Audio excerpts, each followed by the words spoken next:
Саламатсыздарбы, урматтуу телекөрүүчүлөр, кайрадан сиздер менен бир китептин баяны рубрикасы. Бүгүнкү биздин рубрикабызда мектеп канышасы китеби болмокчу. Бул мектепте 30 гана окуучу окуйт. Бул жерде 3 гана мугалим болот, жана мектеп директору. Директорунун бул балдарга сабак берүү, билим берүүсүнүн өзгөчөлүгү жыл сайын буларда мектеп канышасы дайындалып турат. Мектеп канышасы болуп дайындалуу үчүн эң алгач эжеке үлгүлүү, жүрүм-туруму мыкты болгон кыздарды тандап алат дагы. Андан кийин аларды добушка салып, кыздар өздөрү мектеп канышасын дайындап алышат.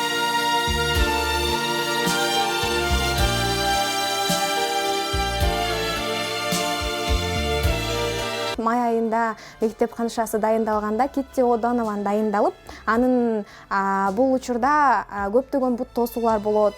Жана алар бир Генжета менен жана ошондой эле дагы бир каарманыбыз менен 3 кыз чогулуп алып план түзүшөт. Жана бул кызды мектеп канышасы кылып шайлабаштын айласын табышат. Жана ошондой айланын бири бул Мэри Дофтун колунан келет. Анткени анын бир өзгөчөлүгү ал кимдин гана болбосун анын кол жазмасын туурай ала турган өзгөчөлүгү болот.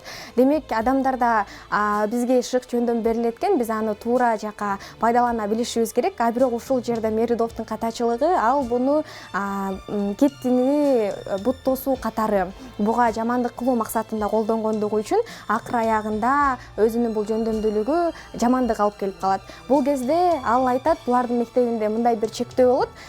Сиздер атаңыздарга гана, ата-энеңиздерге гана кат жаза аласыңар дейт, бирок башка туугандарыңарга кат жаза албайсыңар дейт.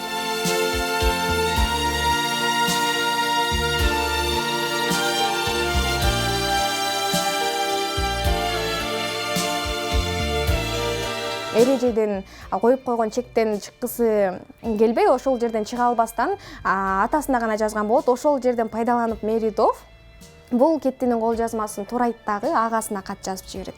Мына ушул жерде чоң көйгөй чыгат. Анткени бул мектеп канышасы болуп шайлана электе эле бул мектептин коюлган эрежелеринен чыгып баштады деп ошондой бир эжекеси дагы буну башкалар дагы мектеп канышалыктан түшүрүү үчүн бир чогулуштар болот. Бирок ушул кезде дагы мектеп боюнча бардык кыздар буну ушунчалык жакшы көрүшөт.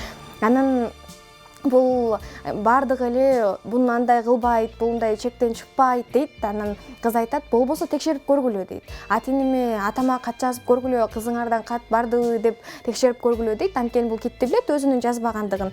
Бирок булар мектеп директору жазып көргөндө чындыгында ал кат барган болот. Бирок чындыгына жалган айткан жок.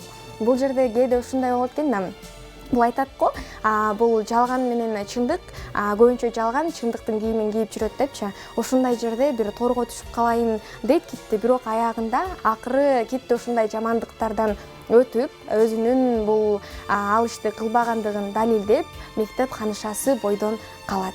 Жашообузда көп кыйынчылыктар болот экен. Ошол кыйынчылыктарда башка жолду тандап эмес, ар дайым өзүбүздүн туура жолдон чыкпастан, өзүбүздүн чындыгыбызды, өзүбүздүн кандайдыр бир ар дайым жакшы калыпта калып кетүүнү үйрөндүм десем болот. Ар дайым жакшылыктарды көрө билип, жакшылыктарды таба билүүнү.